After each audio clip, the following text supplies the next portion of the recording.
Alors, on va parler de la douleur neuropathique maintenant. Donc, je vous ai parlé de la douleur en général. Je vous parle maintenant de la douleur neuropathique. La douleur neuropathique, c'est celle qui est produite par le nerf.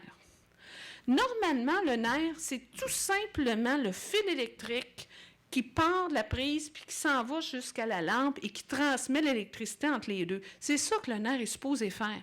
Et quand vous l'allumez, la lumière allume, puis quand vous l'éteignez, c'est supposé s'éteindre.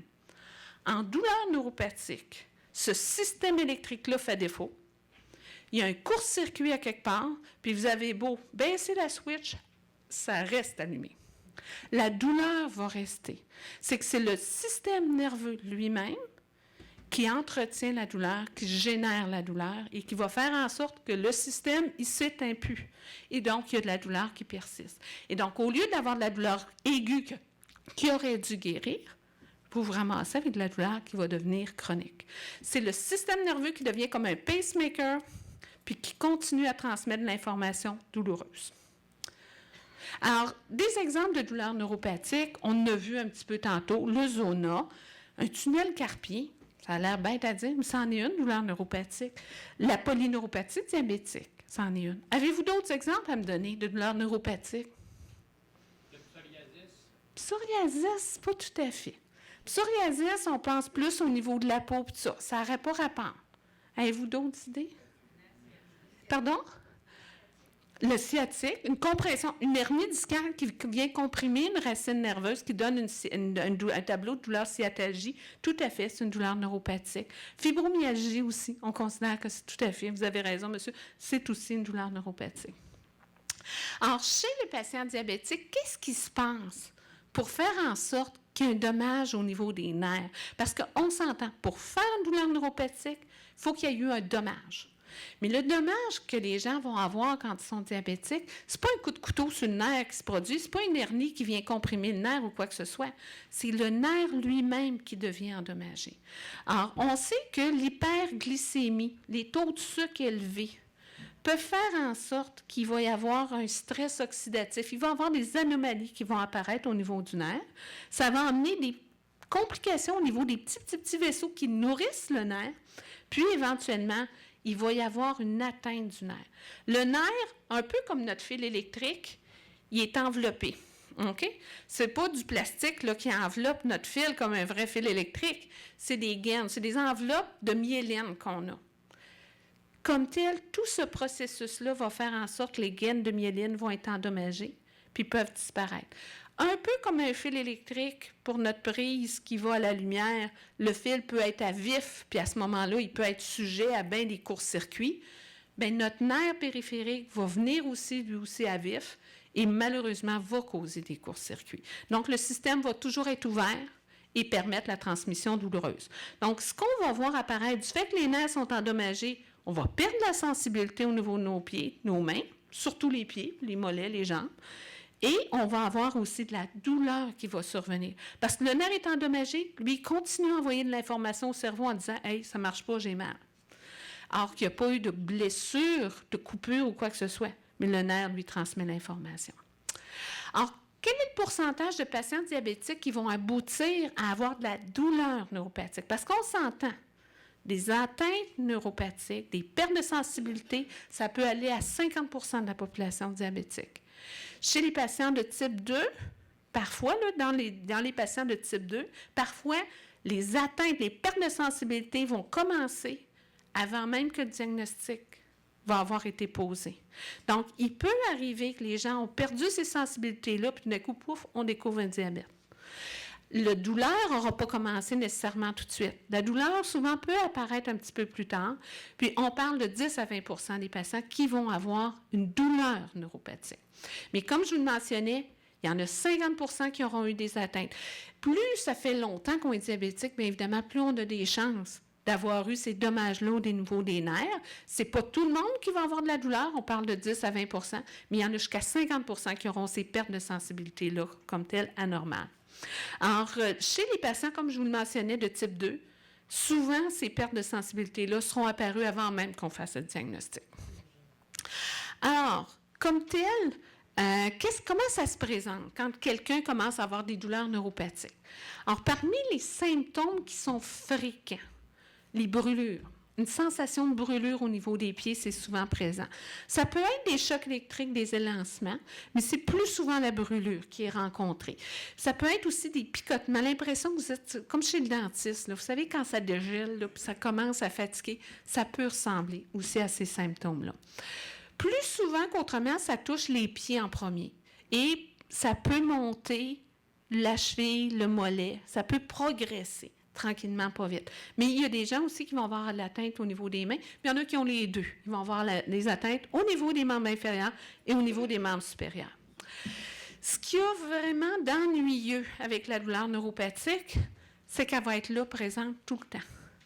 Notre système électrique, là, il ne s'éteint pas. Donc, c'est matin, midi, soir, puis pire que ça, c'est habituellement pire le soir. Puis c'est caractéristique que ça va être pire aussi la nuit. Souvent, les gens vont avoir de la misère à dormir à cause de cette douleur-là. Pourtant, tu dis, coudonc, je bouge pas, puis ça la rend pire. Demandez-moi pas pourquoi, je ne sais pas. Mais c'est caractéristique comme de quoi une douleur neuropathique va être pire le soir et la nuit.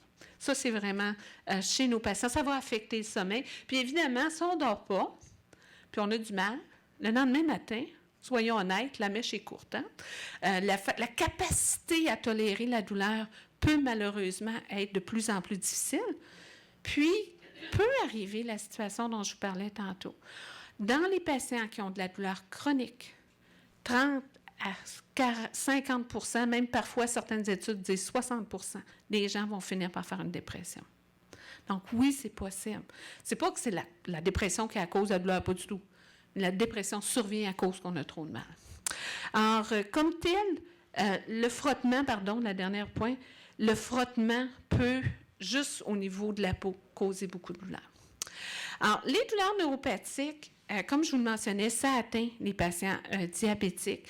Il va y avoir cette perte de sensibilité-là. Souvent, les gens vont dire le chaud, le froid, là, puis même là, la surface, le chantier, quand je marche du pied, là, je ne sens pas très bien le plancher. Et il va y avoir la progression, tranquillement, pas vite, des problèmes de douleur qui vont s'y associer. Quels sont les facteurs qui vont augmenter la chance, quand on est diabétique, de faire une douleur neuropathique? Alors, l'âge, malheureusement, c'est un des privilèges qu'on a avec l'âge, d'avoir un petit peu une augmentation de nos facteurs de risque. Bon, ça en fait partie. Le poids, malheureusement, peut influencer.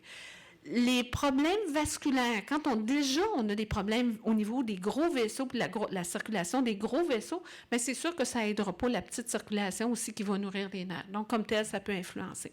Il y a d'autres facteurs aussi qui sont connus. La cigarette. La cigarette n'aime pas du tout au niveau de la circulation.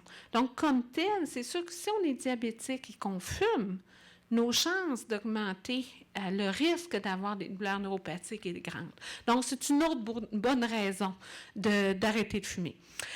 Si vous avez, le manque d'exercice, évidemment, ça peut être un facteur de risque, la haute pression, le tabagisme, comme je vous le mentionnais, le cholestérol aussi, mais c'est-à-dire si ça atteint déjà la vascularisation, les gros vaisseaux, ça peut influencer comme tel.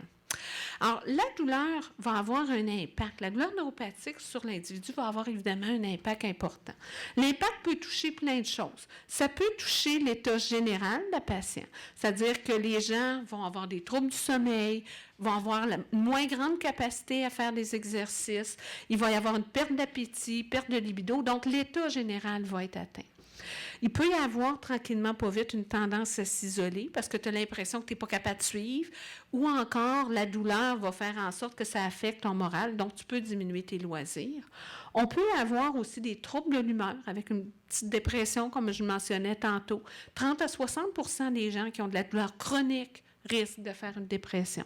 Donc, il ne faut pas le négliger parce que si on essaye de traiter juste le physique puis qu'on ne s'implique pas au niveau du moral, souvent, ça ne fonctionne pas. Souvent, il faut faire les deux si on veut aider vraiment la personne.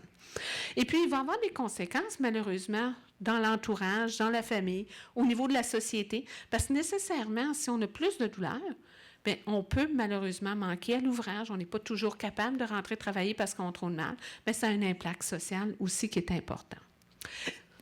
Au niveau de la prévention, est-ce qu'on peut faire des choses? Alors, il y a eu une étude importante qui avait été publiée et qui rapportait donc que 4 personnes sur 10 dans les diabétiques avaient de la misère à contrôler leur diabète. à contrôler les glycémies, ce qui est malheureusement beaucoup. Et puis, ce contrôle-là de la glycémie, on va le voir, peut influencer sur le risque de faire des polyneuropathies. Plus on contrôle de façon régulière, le plus serré possible, nos glycémies, moins on a de chances d'avoir une polyneuropathie. Ça ne veut pas dire qu'on n'en fera pas, mais il y a peut-être des chances qu'elle soit moins sévère dans ce temps-là. D'où l'importance d'essayer de la contrôler. Donc, pour essayer de prévenir la fameuse polyneuropathie, une des choses, c'est essayer d'avoir un bon contrôle des glycémies. Il va y avoir d'autres recommandations. Tantôt, je vous disais que la cigarette peut nuire. Bien, c'est clair qu'arrêter de fumer va pouvoir vous aider. Essayer d'avoir une alimentation plus équilibrée va aider au contrôle du diabète. Faire l'exercice va aider au contrôle du diabète. Et éventuellement, bien, de consulter votre médecin pour essayer d'aller chercher des outils, de l'aide et avoir éventuellement des traitements appropriés pour cette polyneuropathie-là.